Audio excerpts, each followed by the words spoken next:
at the same time, I automatically get off of that, and I send Smack these messages. I send Smack these messages because you can just forward your DMs to another person. Yeah, because you forward them to me after Smack. After Smack, it was me.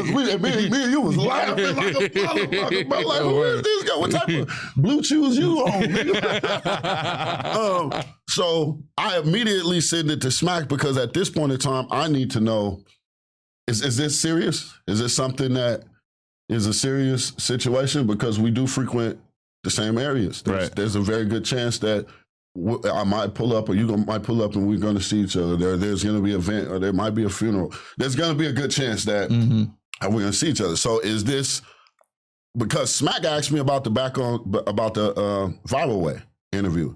He was like, "Is it real or is it content?" I told him the subject matter is real, but we making content. I'm still trying to push and this and that, but the conversation needs to be had about how y'all representing Hoover. That's when the videos start coming out. This ain't about Hoover. This ain't about the hood. This ain't about that. But then you see how I talk to him. Look, let's get on the show. Let's have a conversation about this, bro. This shit needs to be talked about. Oh, nigga, 50 Cent Street God, nigga, I'm a mangle, you all this other type of shit, right? I send these messages to Smack. Smack, I guess, had a new phone or different phone, but Traffic, we all, we all know each other. Smack called Traffic. Traffic called me and said, here's Smack new number, call him. This is maybe within the 5-minute gap of me sending the messages from T-Fake to Smack. Like 5 minutes later, right? I get this call from Traffic. Here's Smack number, call him. As soon as I pick up the phone, hey, bro, stall him out. He faded. He don't know what he talking about. You know what I'm saying? He just lit. Stalled him out. Please don't. I ain't saying he was begging. Like I ain't putting it on like Smack was begging. But what I do believe is that Smack understands that he's trying to build something. Yeah. That he's a part of something that he wants to progress, and having those little sidelines, especially when it comes so close to home. This Hoover business we talking about. That's Hoover business. You know what I'm saying? That ain't got nothing to do with no podcast. They ain't got nothing to do with no rap music. They ain't got nothing to do with no culture.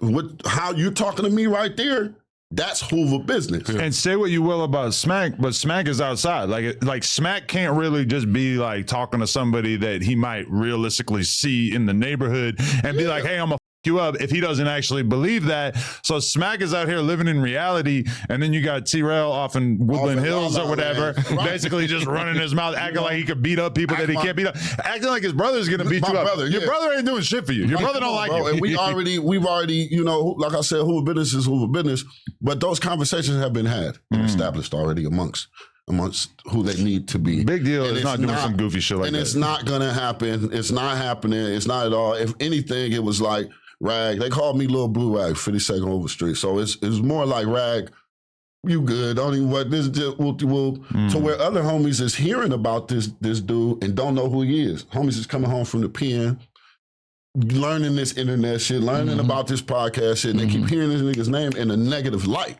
coming from little homies. Homies is coming up with the bigger homies like, hey, we gotta do something about this. Triple, because I'm here, the homies here to represent what we're talking about, but there's a whole field of individuals that feel exactly the way we do. We're just here voicing how they feel. It's a gang of homies that ain't been on back on Vermont. You know what I'm saying? It's a gang of homies that's tried to reach out, that's tried to show up, and it's like being pushed to the side. Come on, Smack. You done had all types of people up there. Just like when we was talking at the conversation, most of the dudes at the table when we was on the phone conversation was like, oh yeah, I've been up there. I ain't never had no problem with this. I ain't never had no problem with that. Okay, well, where's the problem at? We did. Why certain niggas not getting through the door? That's the real question. Yeah, for real. We getting ready to do some music. We was on the Viral Way, right? Now I see you back on Figg. You know what I'm saying? I see you go on the show. Okay, well, obviously he was still engaged in the same type of conversation. He wasn't like pointing at y'all, but he was in an understanding and in agreements to what the situation was. You just let him on the show. But it's crazy because that's how me and the Viral Way ended up getting super cool, is because of the fact that when the Viral Way, T-Rail reached out to them to basically do content, and the Viral Way were like, yeah, like we'll go on your show, but you should come through Long Beach and come on our shit too. Like we'll do like a trade or whatever. And T-Rail's reaction was basically like, hell no, I ain't going on your rinky dink little ass show. And it's like, to me, that's just crazy. Like your view counts are not some crazy shit. You are not Joe Rogan. You are a dude doing street content in LA, etc. And that's how like me and the Viral Way ended up kind of hitting it off, because they realized that I was somebody that's like, yeah, if you're gonna come and with my platform and support my shit, then I don't think I'm bigger than you to pull up to drive 45 minutes on the highway to go do your podcast in Long Beach. It's not a big deal to me, you know.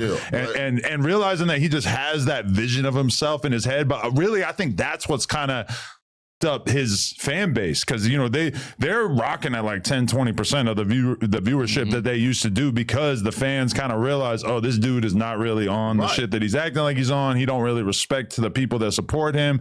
Even the fans, like he'll say right to the camera, like, I don't give a about you. If you don't want to watch this shit, don't watch this shit. I don't give a and that's such a huge turnoff. The hubris is amazing, bro. Yeah.